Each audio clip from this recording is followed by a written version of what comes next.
Hi అందరికీ నమస్కారం. రాష్ట్రాల్లో ఇటీవల కాలంలో కొన్ని పరిణామాలు తీవ్రమైన చర్చకు దారితీస్తున్నాయి. అది లడ్డూ వ్యవహారం కావచ్చు, మరో వ్యవహారం కావచ్చు, పెద్ద ఎత్తున చర్చకు దారితీస్తా ఉన్నాయి. At the same time Janasena party నుంచి రావాల్సినంత గట్టి ప్రతిఘటన కావచ్చు, లేకపోతే కౌంటర్స్ కావచ్చు, అఫీషియల్‌గా పెద్దగా రావటం లేదన్న అసంతృప్తి క్యాడర్‌లో నెలకొంది. ఎందుకు పార్టీ మాట్లాడట్లేదు దీని మీద? ఇలాంటి సందర్భాలు చాలా ఈ మధ్య కాలంలో చూస్తా ఉన్నాం.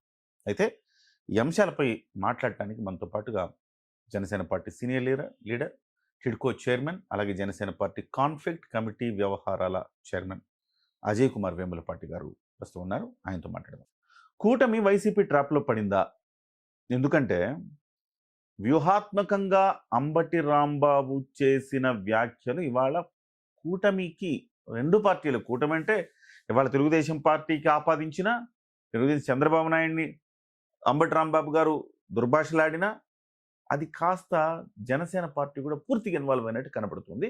టోటల్‌గా జరుగుతున్న పరిణామాలు వైసీపీ ట్రాప్‌లో తెలుగుదేశం పడిపోయిందేమో అనిపిస్తుంది. ఎందుకంటే వాళ్ళ ఇళ్ల మీదకెళ్ళి దాడులు చేయడం, పెట్రోల్ సీసాలు విసిరేసి మంటలు రేపటం, గందరగోళ భయోత్పాతం బ సృష్టించడం, ఇలాంటివన్నీ చేస్తున్నారు.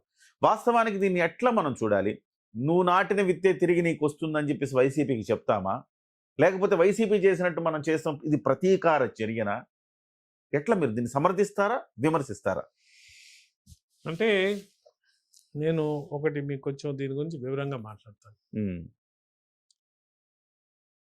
Behind every slogan there is an agenda. మేము స్టూడెంట్ యూనియన్లో పాలిటిక్స్లో మేము ఇన్వాల్వ్ అయినప్పుడు మాకు పొలిటికల్ క్లాసెస్ నడిచేది. పొలిటికల్ క్లాసెస్లో ఇది ఒకటి నేర్పించారు. Behind every slogan there is an agenda. మనం అర్థం చేసుకోవాలి ఇవాళ జరిగే పరిణామాలు ఏంటి, ఎందుకు జరుగుతున్నాయి ఇవంతా. మీరు ఒక నెల రోజుల నుంచి ముందరికి పోండి. సోషల్ మీడియాలో ఈ యుద్ధం కన్నా ముందర సోషల్ మీడియాలో ఒక యుద్ధం నడుస్తున్నది. ఓకే. మెగా ఫ్యామిలీ మీద అటాక్. ఆ కారణంగా ఆ సినిమా మన శివశంకర్ ప్రసాద్ గారు రిలీజ్ కాకముందు నుంచి ఏం సంబంధం లేని చిరంజీవి గారి ఫ్యామిలీ మీద, చిరంజీవి గారి మీద చాలా అసహ్యమైన భాషతో అటాక్ మొదలుపెట్టారు. ఆ కారణంగా ఆయన ఎక్కడ రాలేదు, మాట్లాడలేదు, కానీ ఒక అటాక్ మొదలుపెట్టారు. దీనికి కులాన్ని ఆపాదించి కులాల మీద అటాక్తో ఆయన మీద అటాక్ చేయడం మొదలుపెట్టారు. దానికి కౌంటర్గా ఇంకొంతమంది ఇంకో కులాన్ని తిడతా, ఈ విధంగా ఈ కులాల మధ్య చిచ్చు తీసుకువచ్చే విధంగా ఒక ప్లాన్డ్గా జరుగుతున్నది. సోషల్ మీడియాలో మీరు చూడాలి ఎంత అసహ్యంగా మాట్లాడుకుంటున్నారు. అంతే. అంటే నందమూరి గారి అభిమానులు కావచ్చు, లేకపోతే తెలుగుదేశం పార్టీలో ఒక అగ్రెసివ్ వర్గం కావచ్చు, వీళ్ళందరూ కూడా చేస్తున్నారు, ఇలా చిరంజీవి సినిమాని డీగ్రేడ్ చేస్తానికి ప్రయత్నం చేస్తున్నారని అందరూ అనుకుంటున్నారు. కాదంటారా మీరు? అంటే మీరు ఒకటి అర్థం చేసుకో, అందుకే నేను చెప్పా behind every slogan there is an agenda. ఇది వాళ్ళే అని ఎట్లా అనుకుంటాము? మీరు ఒకటి అర్థం చేసుకోండి. ఓకే. రెండు కులాల మధ్య చిచ్చు పెట్టి ఒకప్పుడు ఈ రెండు కులాలు ఏదైతే మనం కాపులు కమ్మ మధ్య ఒక రకమైన ఉండింది. అది ఈసారి పవన్ కళ్యాణ్ గారు, చంద్రబాబు నాయుడు గారు కూటమిలో వాటిని బ్రిడ్జ్ చేసి ఒక అన్బీటబుల్ ఫోర్స్ గా తయారు చేశారు పొలిటికల్ గా. ఇవాళ వైసీపీ వాళ్ళు మళ్ళా నెగ్గాలంటే ఈ బంధాన్ని ఎడగొడితే గానీ వాళ్ళు నెగ్గలేరు. ఓకే. సో దీన్ని ఏ విధంగా అయినా చేసి ఈ అలయన్స్ ని బ్రేక్ చేయాలంటే ఈ కులాల మధ్య చిచ్చు పెట్టి, ఈ కులాల మధ్య వైషమ్యాలు పెంచి, ఈ కులాల మధ్య ఏదైతే మనం డిఫరెన్సెస్ క్రియేట్ చేస్తున్నారో ఇట్లా ఈ విధంగా చేస్తేనే మనకు చేయగలరు. సో ఎవరు చేస్తున్నారు దీన్ని, ఎవరు లాభపడతారు అనేది ఆలోచించాల్సిన అవసరం ఎంతైనా ఉంది. అంటే ఆటోమేటిక్గా వాళ్ళ ఫ్లేవర్తో అంటే వీళ్ళు రెచ్చిపోతారు. అంతే కదా. మీరు కులం వాళ్ళని ఆ కులం పెట్టి వీళ్ళని తిట్టే, ఈ కులం పెట్టి వాళ్ళని తిట్టి మనం అగ్గి రాజేస్తే ఇంకా మొదలు పెట్టుకుంటారు. మ్మ్. లాభపడేది ఎవరు అనేది ఆలోచించండి. దీనివల్ల లాభం ఎవరికి అల్టిమేట్లీ వైసీపీ. కదా. మ్మ్. సో మనం దీని గురించి ఆలోచించాల్సిన అవసరం ఉన్నది. మ్మ్. ఇవాళ మీరు అదే ప్యాటర్న్ అంబటి రాంబాబు గారి విషయం చూడండి. మ్మ్. ఆయన అంత నోరు బాసుకున్న జరిగేది ఏం జరిగింది మీరు కానీ చూశారంటే సిరీస్ ఆఫ్ ఈవెంట్స్. మ్మ్. అద్దం దించమని చెప్పి రా కొట్టండి ఆయన జోలికి ఎవరు రాలే, ఎవడో ఒకటి అన్నాడేమో రా కొట్టండి చంపుతారా చంపండి అన్నారు. సరే నిజంగానే ఎవరు అటాక్ చేసినారు, నీ కోపం వచ్చింది. చంద్రబాబు నాయుడు గారు ఏం చేశారండి, ఆ నోట్లో ఆ మాటలు ఏంటి? నువ్వు ఒక రాజకీయ నాయకుడు కదా, ఒక పొలిటికల్ పార్టీలో ఒక సీనియర్ నాయకుడు కదా, ఆ మాట భాష విన్నారా? దుర్మార్గంగా అంటే ఎందుకు చేస్తున్నారు? ప్రొవోక్ చేయడానికి. It is a strategy. We will use what ever language, ఎటువంటి భాష అన్నా వాడతాము, ప్రొవోక్ చేస్తాము. ప్రొవోక్ చేసి వాళ్ళు మమ్మల్ని అటాక్ చేయాలా? అటాక్ చేసినప్పుడు చూసారా, కాపుల మీద అటాక్ చేశారు, ఒక కాపు నాయకుడిని అటాక్ చేస్తే మీరేం చెయ్యరా? ఇదంతా కూడా ఒక సెట్ ప్యాటర్న్ ప్రకారం, కుట్ర ప్రకారం జరుగుతున్నది. అయితే మీరు అడిగిన దానికి ఇళ్ల మీద పడ్డం, తగలబెట్టడం, ఇటువంటిది ఒక సభ్య సమాజంలో యాక్సెప్టబుల్ కాదు. కోపం రావచ్చు, మీకు మన నాయకుడిని అన్నారు, ఇష్టం వచ్చినట్టు మాట్లాడాడు, మనం ఒప్పుకోకూడదు అనేవన్నీ కూడా వ్యాలిడే. కానీ ఆ మాట అన్నారు కాబట్టి ఇళ్ల మీదకి వెళ్ళిపోతాం అంటే ఈ సంస్కృతి మన ఒకప్పుడు ఏదో రాయలసీమలో ఉండిందేమో కానీ ఆంధ్రప్రదేశ్లో ఇంకెక్కడ కూడా ఇటువంటి సంస్కృతి లేదు. మీరు ఈ సంస్కృతిని కానీ తీసుకొస్తే వైసీపీ చేసింది, తెలుగుదేశం ఆఫీస్ మీద పడ్డారు, తెలుగుదేశం ధ్వంసం చేశారు. ఆ రోజు సభ్య సమాజం, సివిల్ సొసైటీ అనేది అంటాము, డెమోక్రాట్స్, ప్రజాస్వామ్య మందులు అందరూ ఖండించారు. ఇది తప్పు, రాజకీయాల్లో ఒక రాజకీయ పార్టీ ఆఫీస్ మీద పోయేది ఏంది, వ్యక్తిగతంగా అటాక్ చేసేదని మనం ఖండించాం. అవును, పవన్ కళ్యాణ్ గారు ఎన్నోసార్లు చెప్పున్నారు, రాజకీయమైన నాకు మీతో డిఫరెన్సెస్ ఉన్నాయి కానీ మీకు మాకు పర్సనల్ శత్రుత్వాలు లేవు. Nobody is my personal enemy, I have political differences. ఎవరితో అన్నా మనం మాట్లాడినప్పుడు డిబేట్స్లో అంశాల మీద మాట్లాడండి, వ్యక్తిగతంగా పోవద్దు అని పదే పదే పదే పదే పార్టీ మీటింగ్స్లో కానీ పబ్లిక్లో కానీ మాట్లాడుతున్నారు. అటువంటిది వాళ్ళు రెచ్చగొట్టారని చెప్పి మనం రెచ్చిపోయి ఇళ్ళ మీద పడి చేస్తే ఈ సంస్కృతి డెవలప్ అయితే దీనివల్ల దూర ఆలోచన, నాకు ఒక ఆలోచన ఉందండి, ఇది నన్ను 2 రోజుల నుంచి జరిగినప్పటి నుంచి ఒక ట్రబుల్ ఎత్తున్నది. ఎందుకంటే నాయకులు బాగుంటారండి, ఒక ఇల్లు కాలిపోతే వాడికి 10 ఇళ్ళు ఉంటాయి, ఇప్పుడు 10 తరాలకు సంపాదించున్నారు ఈ నాయకులంతా. ఈ సంస్కృతి కిందకి వెళ్ళి ఒక కార్యకర్త జోలికి పోతే, ఒక ఇల్లు తగలబెడతానో, వాడి పంట నాశనం చేస్తానో, వాడి జీతం నాశనం అయిపోద్ది. అంతేగా. అంటే రాజకీయంగా నీకు నాకు పడ్డానంత మాత్రాన నీ జీవితాన్ని నాశనం చేయకూడదు. నేను ఇప్పుడు ఈ నాయకులు మొన్నటిదాకా వైసీపీలో ఉన్నవాళ్ళు టీడీపీలో వచ్చారు, టీడీపీలో ఉన్నవాళ్ళు రేపు ఇంకో పార్టీలో పోతారు. మీరు నాయకులు బాగానే ఉంటారు, ఈ సంస్కృతిని మీరు ఇంట్రడ్యూస్ చేసేసి వదిలేస్తే కార్యకర్తలు పార్టీ మారరు కదా. కార్యకర్త అంబటి ఇంటి మీద దాడి చేసిన కార్యకర్తలు ఎవరైతే తెలుగుదేశం పార్టీ కార్యకర్తలు దాడి చేశారో, ఇప్పుడు జోగి రమేష్ ఇంటి మీద పెట్రో బాంబులు ఎవరైతే విసిరారో, వీళ్ళని రేపు పొద్దున టార్గెట్ చేసి మళ్ళీ వాళ్ళ అధికారంలోకి ఒకవేళ చేస్తే వాడు మీరు అన్నట్టు సర్వస్వం కోల్పోతాడుగా. వాడు చేయించిన వాళ్ళకి ఏం కాదుగా. నేను ఇది ఒక్కటే మాట్లాడలేదండి, ఈ సంస్కృతి గురించి మాట్లాడుతున్నా. ఆ రోజు వైసీపీ చేసినా పెద్ద తప్పే, ఇవాళ తెలుగుదేశం చేసినా కూడా తప్పే, చేయకూడదు ఎవరు. మీరు ఈ సంస్కృతిని మన రాష్ట్రంలో తీసుకురాకండి. అంబటి రాంబాబుని ఇప్పుడైతే అరెస్ట్ చేశారు కదా, కఠినమైన సెక్షన్స్లో 15 రోజులు లోపలికి పోయారు. మరి అతన్ని రెలవెంట్ సెక్షన్స్ కింద అరెస్ట్ చేయండి, శిక్ష పడేటట్టు చూడండి, కఠినంగా చేయండి. ఇటువంటి భాష మాట్లాడితే మనం ఎవరిని ఉపేక్షించరు, వాళ్ళకి శిక్ష పడుతుంది అనే విధంగా చేయండి.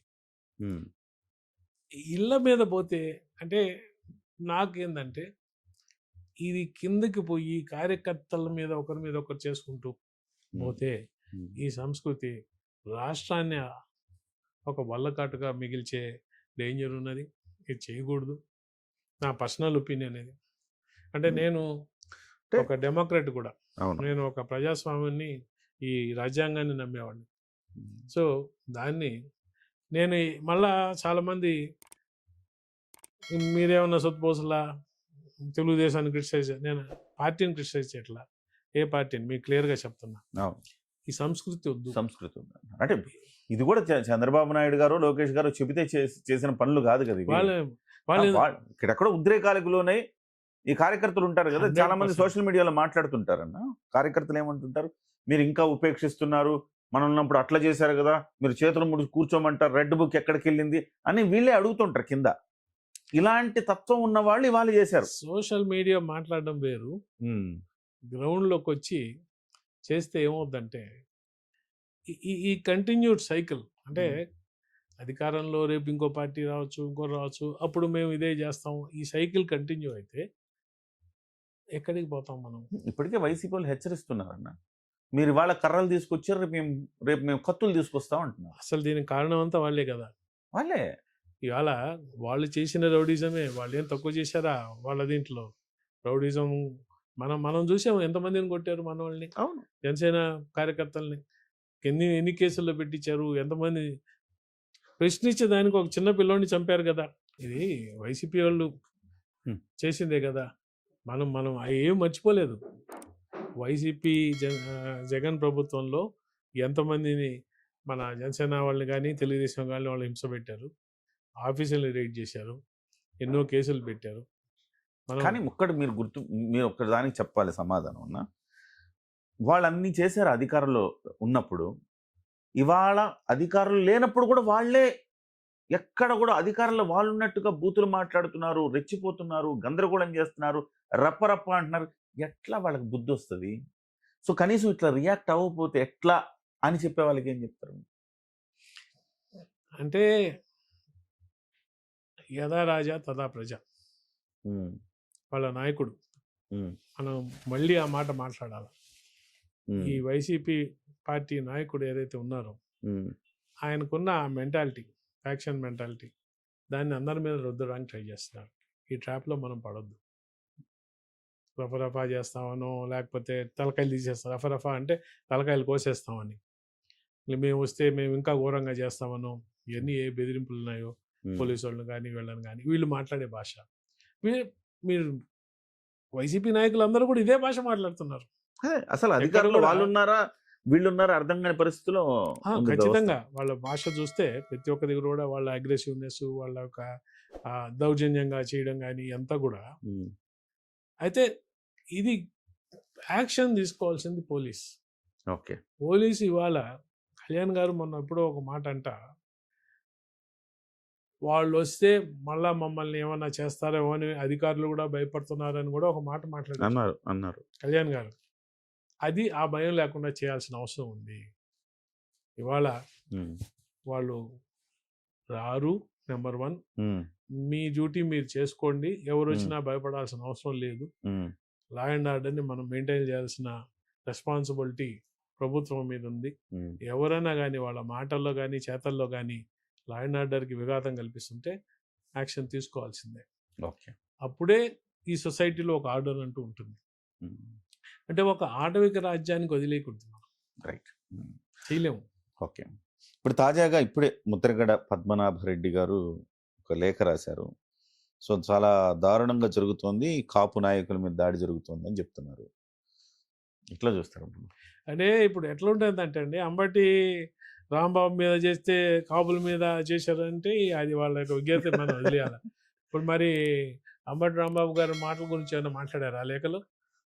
పూర్తిగా మాట్లాడాడు ఆయన, ఎందుకు జరిగింది, నేపథ్యం ఏంటి, వారు మాట్లాడిన మాటలు ఏంటి, అసలు ఎవరన్నా ఆ విజువల్స్ చూస్తే అంబటి రాంబాబు గారు కారులో కూర్చొని, ఇప్పుడు నువ్వు ఒక లీడర్ కదా, మీ విజ్ఞత ఏమైంది, సరే బయట టెన్షన్ ఉంది, మీరు కారులో అక్కడి నుంచి వెళ్ళిపోవాలి కదా, ఒక 100 మంది బయట ఉంటే నువ్వు ఒక్కడి కారులో కూర్చొని అద్దం నుంచి రారా కొట్టుకుంటాం వాడిని రమ్మని అంటే ఒక అసభ్యన. అంటే ఏంటి మీ భాష, మీ ప్రవర్తన ఏంటి, ఏం చేయాలనుకుంటున్నారు మీరు? అక్కడ ఉన్న వాళ్ళని ప్రేరేపిస్తున్నారు, బయట ఉన్న వాళ్ళని. ఆల్రెడీ ఏదో ఒక ఇష్యూ టెన్షన్గా ఉంటే అక్కడ ఇక్కడే కాదు, మీరు ఆయన ప్రతి ఒక్కసారి బయటకు వచ్చినప్పుడల్లా ప్రవర్తన చూడండి. ఒకసారి రోడ్ బ్లాక్ ఏదో పెడితే అక్కడ కూడా ఇట్టే ప్రవర్తించారు.